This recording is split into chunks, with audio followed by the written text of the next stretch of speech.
कहते हैं ना कि दिल्ली की राजनीति में जो दिखता है वह सच नहीं होता और जो सच होता है वह कभी दिखता नहीं है।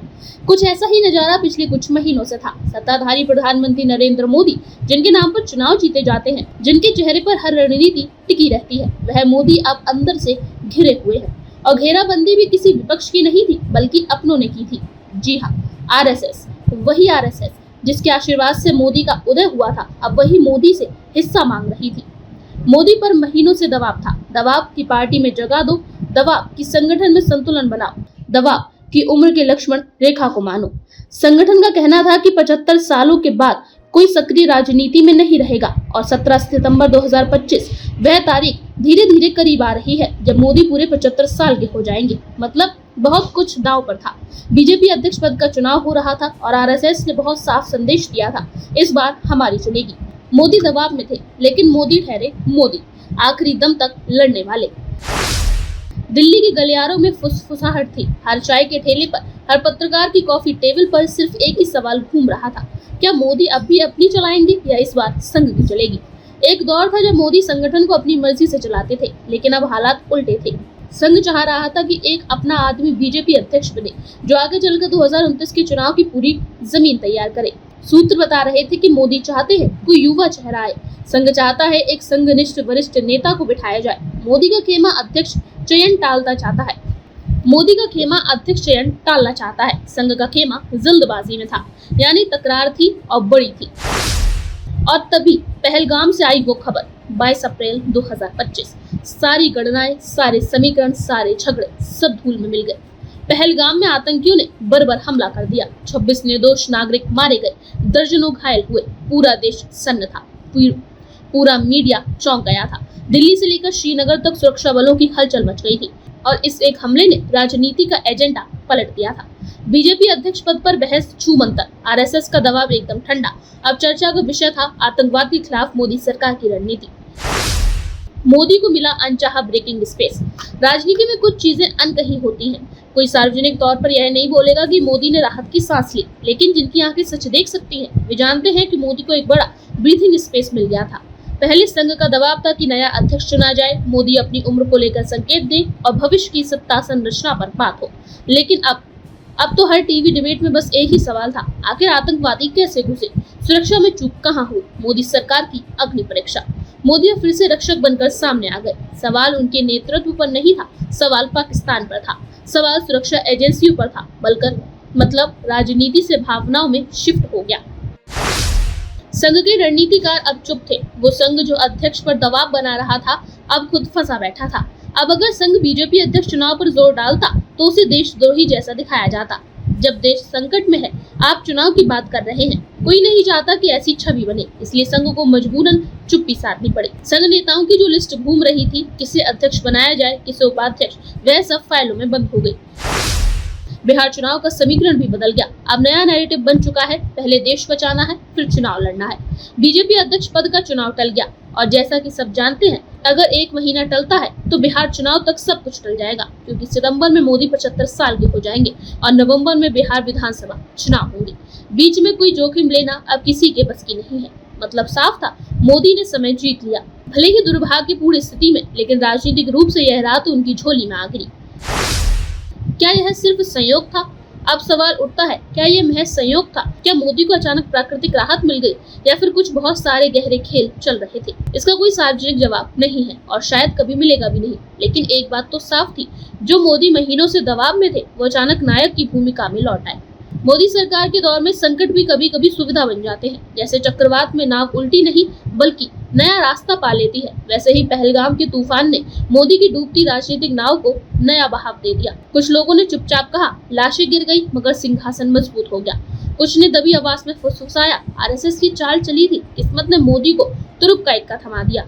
और कुछ पत्रकारों ने दबी मुस्कान में लिखा, मोदी जी फिर से वक्त के हाथी पर चढ़ गए। राजा भी वही, महावत भी वही। राजनीति में नैतिकता भी एक मौसम की तरह होती है, जब जरूरत हो तो बदल जाती है और दिल्ली में मौसम हर हफ्ते बदलता है। पहलगाम में खून बहा, देश रोया, राजनीति ने एजेंडा बदला और दिल्ली के तख्त पर एक बार फिर से वही बादशाह मुस्कुराता दिखा, जिसकी उम्र भले ही बढ़ रही हो, लेकिन जिसकी चाल आज भी जवान थी।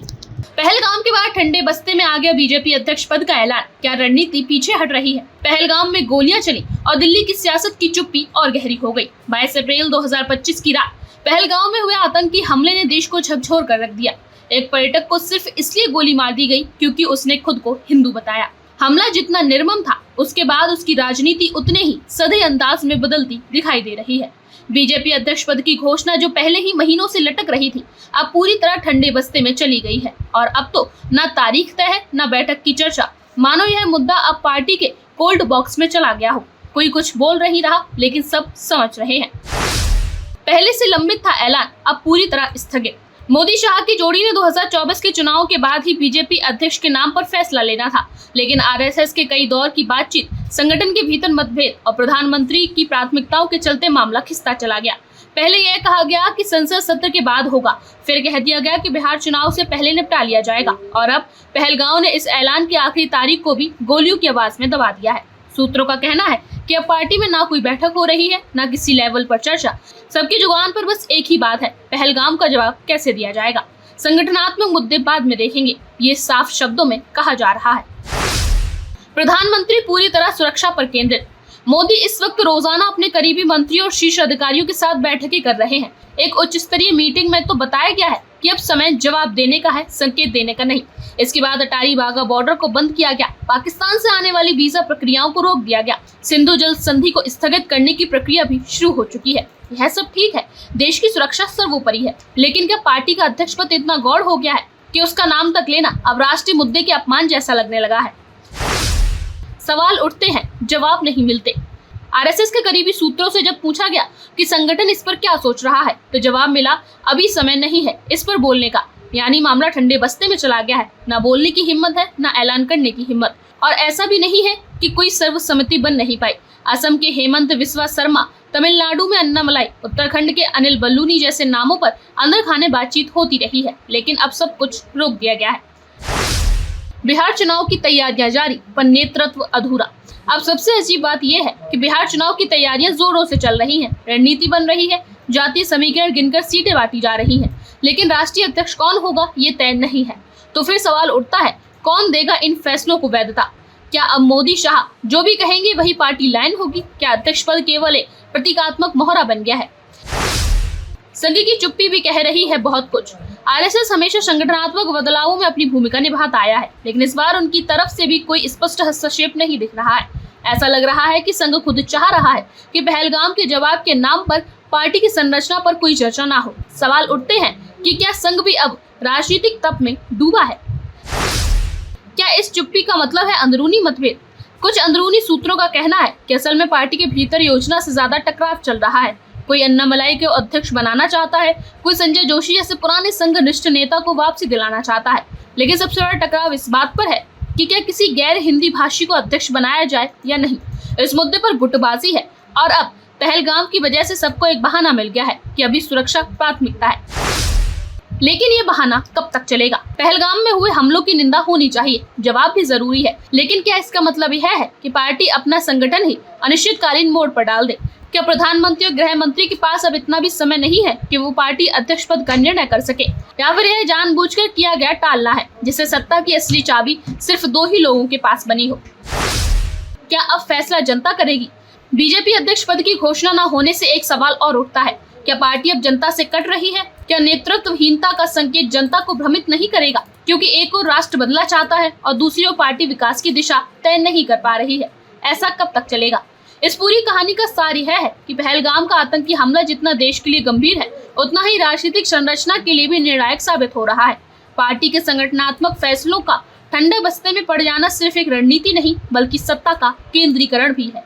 और आप हमसे जुड़े रहने के लिए सब्सक्राइब करें YouTube पर, फॉलो करें Twitter पर और लाइक करें Facebook पर। और ज्यादा जानकारी के लिए आपको टाइप करना होगा सिर्फ न्यूज़ नशा।